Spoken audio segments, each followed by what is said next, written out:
को।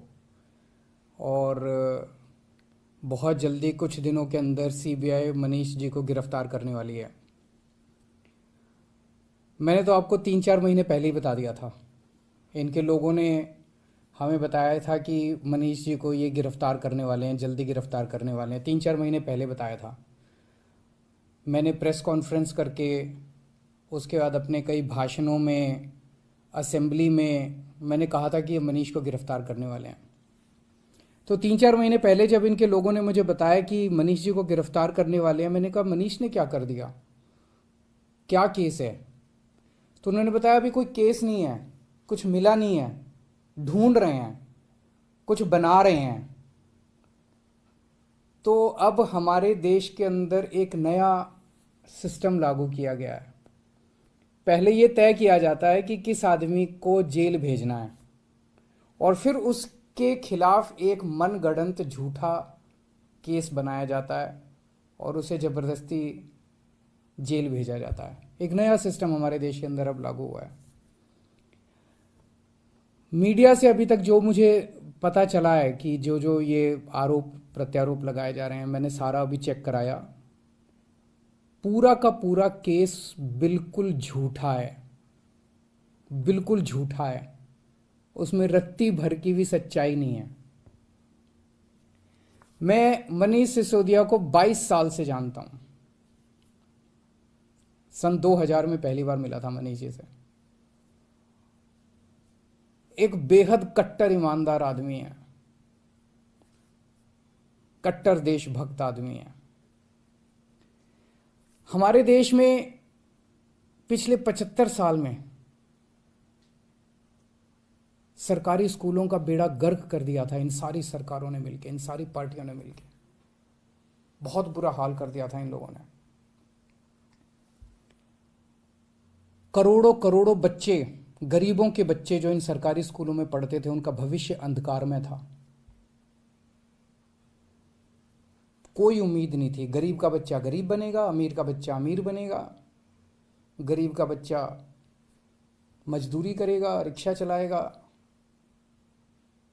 अमीरों के बच्चे अमीर बनेंगे। ये एक सिस्टम पूरे देश के अंदर लागू हो गया था।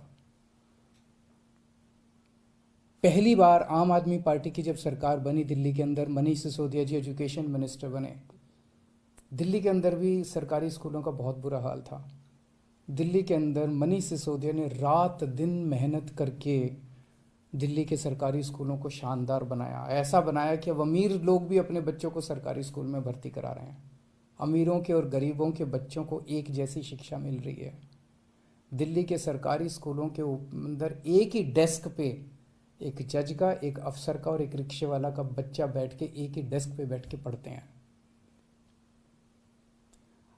मनीष सिसोदिया ने केवल दिल्ली के स्कूल ठीक नहीं किए, देश के करोड़ों करोड़ों बच्चों को एक उम्मीद दी है कि सरकारी स्कूल भी ठीक हो सकते हैं, गरीबों के बच्चों का भविष्य भी अच्छा हो सकता है। सुबह 6 बजे मनीष सिसोदिया अपने घर से निकल जाते हैं और अलग अलग स्कूलों के अंदर दौरा करते हैं, सरकारी स्कूलों के अंदर दौरा करते हैं। मैं पूछना चाहता हूं, कौन भ्रष्टाचारी ऐसा है इस दुनिया के अंदर जो सवेरे 6 बजे उठ के स्कूलों के दौरे पे निकल जाता है, बच्चों का भविष्य बनाना चाहता है? कौन भ्रष्टाचारी ऐसा है?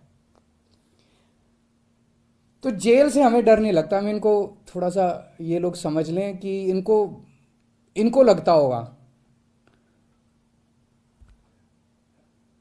जेल से हमें डर नहीं लगता।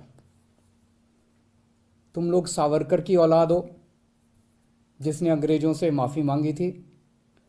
हम लोग भगत सिंह की औलाद हैं। हम भगत सिंह को अपना आदर्श मानते हैं, जिसने अंग्रेजों के सामने झुकने से मना कर दिया और फांसी पर लटक गया। हमें जेल से, फांसी के फंदे से डर नहीं लगता। कई बार जेल हुआ है हम लोग। एक ये सोचने की बात है कि हाथ धो के हमारे पीछे क्यों पड़े हैं, आम आदमी पार्टी के पीछे क्यों पड़े? इतने हमारे एमएलए को ये जेल भेज चुके, सारे छूट छूट के आ गए। और कोर्ट ने जब छोड़ा तो ऐसे गंदे गंदे ऑर्डर पास किए इन लोगों के खिलाफ कि क्या झूठे सच्चे केस बना रहे हो। सत्येंद्र जैन को इन्होंने गिरफ्तार कर लिया झूठे केस में पिछले महीने। अब मनीष सिसोदिया जी को गिरफ्तार करने जा रहे हैं ये लोग।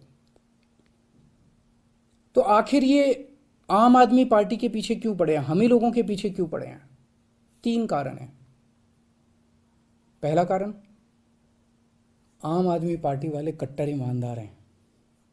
वो पूरे देश को भरोसा हो गया आम आदमी पार्टी वाले कट्टर ईमानदार हैं।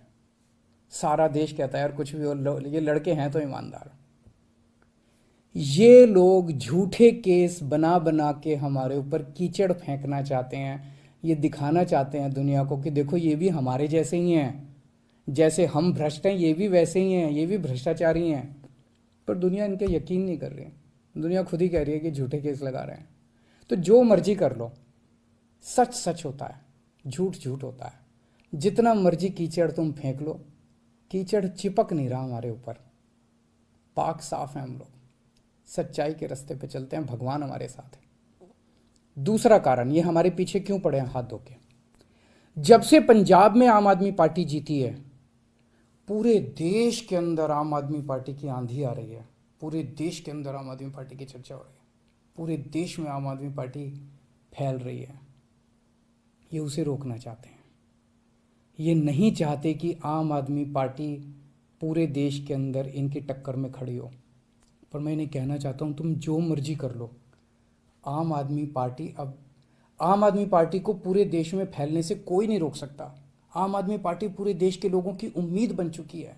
देश के अंदर हर आदमी चाहता है मेरे बच्चे को अच्छी शिक्षा मिले।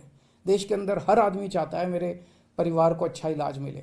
देश के अंदर हर आदमी चाहता है हमें 24 घंटे बिजली मिले, अच्छी सड़कें मिले, अच्छा पानी मिले, अच्छी बिजली मिले, फ्री बिजली मिले।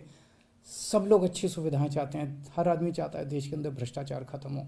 हर आदमी चाहता है मेरा देश दुनिया का नंबर 1 देश बने। अब आम आदमी पार्टी से ही उम्मीद है पूरे देश के लोगों को, उसको फैलने से कोई नहीं रोक सकता। एक अंग्रेजी में कहावत है, no one can stop the idea whose time has come. Aam Aadmi party's time has come, India's time has come. Bharat का समय आ चुका, अब कोई नहीं रोक सकता। और तीसरा कारण, ये क्यों हमारे पीछे हाथ धो के पड़े हैं, दिल्ली के कामों को रोकना चाहते हैं। दिल्ली के अंदर जो शानदार काम हो रहे हैं, सिंगापुर की सरकार पूरे दुनिया के मेयर बुलाए उन्होंने, और केजरीवाल को बुलाया कि आके इनको जरा सा सिखाओ कि आप दिल्ली में क्या काम कर रहे हो। इससे बड़ी गर्व की बात क्या हो सकती है? दिल्ली के कामों की पूरी दुनिया में चर्चा हो रही है। ट्रंप साहब की वाइफ आई थी, वो हमारे स्कूल देखने जाती हैं। ये हमारे दिल्ली के कामों को रोकना चाहते हैं। खासकर दिल्ली में एजुकेशन और हेल्थ में बहुत शानदार काम हुए, इसीलिए उन्होंने पहले हेल्थ मिनिस्टर को जेल में डाला और अब एजुकेशन मिनिस्टर को इन्होंने जेल में डाला। पर मैं दिल्ली के और देश के लोगों को यकीन दिलाना चाहता हूं कि काम नहीं रुकेंगे। इन्होंने सत्येंद्र जैन को 2 महीने से जेल में है, 2 महीने रख लिया, 3 महीने रख लेंगे, 4 महीने फिर निकल आएंगे, काम फिर चालू हो जाएंगे। मनीष सिसोदिया जी को अब ये जेल भेजेंगे, महीना, 2 महीना, 3 महीना, कब तक जेल में रखेंगे? तो झूठा केस है, कोर्ट में जाके गिर जाएगा, डांट पड़ेगी इनको, देख लेना। मनीष सिसोदिया जी बाहर निकल आएंगे, काम नहीं रुकेगा। 75 साल में इन पार्टियों ने मिलकर देश को बर्बाद कर दिया। 75 साल में कितने देश हमसे आगे निकल गए? क्यों? हमारे में कोई कमी है? भारत के लोगों में कोई कमी है? सबसे इंटेलिजेंट लोग हैं भारत के लोग। इन पार्टियों ने दगा दिया है, इन्होंने लूटा है, इन पार्टियों ने मिलकर देश को लूटा है। ये अपनी लूट जारी रखना चाहते हैं, लेकिन अब देश खड़ा हो रहा है। दिल्ली से जो ये चिंगारी निकली है, ये पूरे देश में फैलेगी और इसे कोई नहीं रोक सकता, बिकॉज इट्स टाइम हैज़ कम। अब देश खड़ा हो रहा है, देश जाग रहा है, देश ने देख लिया कि हो तो सकता था यार, अगर दिल्ली में हो सकता तो 75 साल में क्यों नहीं हुआ, बाकी देश में क्यों नहीं हुआ। इन पार्टियों ने मिलकर देश को जानबूझ के गरीब रखा, इन पार्टियों ने मिलकर देश को जानबूझ के अनपढ़ रखा। अब नहीं होगा। अब मेरा देश दुनिया का नंबर 1 देश बन के रहेगा। तुम जितने मनीष सिसोदिया को जेल में डाल लो, जितने सत्येंद्र जैन को, अरविंद केजरीवाल को भी डाल लो, सूली पे चढ़ा दो, खूब अरविंद केजरीवाल निकलेंगे, खूब मनीष सिसोदिया निकलेंगे। अब तो देश आगे बढ़ेगा। नमस्कार।